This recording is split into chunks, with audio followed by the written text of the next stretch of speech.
Vada is one of those recipes that just makes life better. It's crispy, golden, and packed with flavor.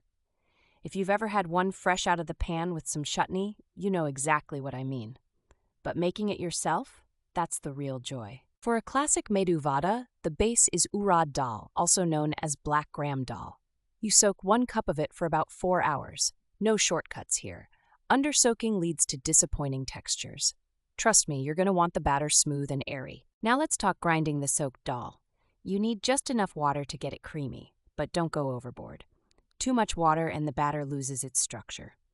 The texture? Think silky smooth peanut butter, but even lighter.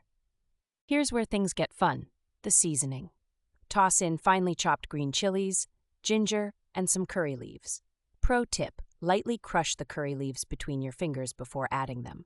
It releases their aroma and takes the flavor up a notch. Salt is obvious, but the real secret is a pinch of asafoetida hing.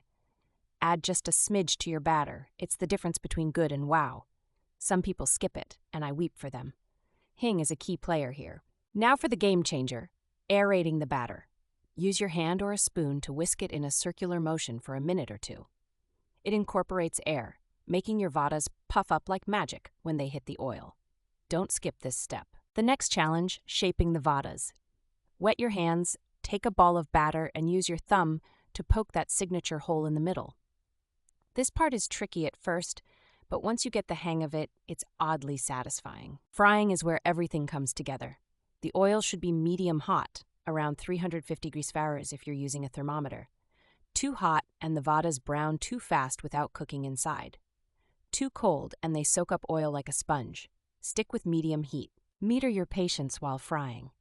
Drop the vadas gently into the oil, 2 or 3 at a time so they aren't crowded.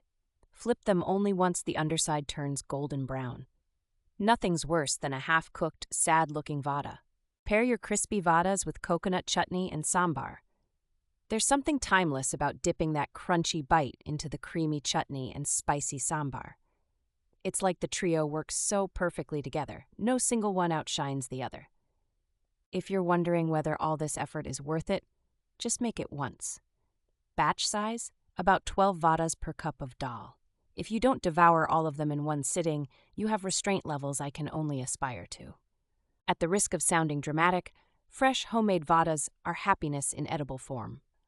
They're warm, crispy, and a reminder of everything comforting about food. Plus, they make you feel like a kitchen wizard when you nail it.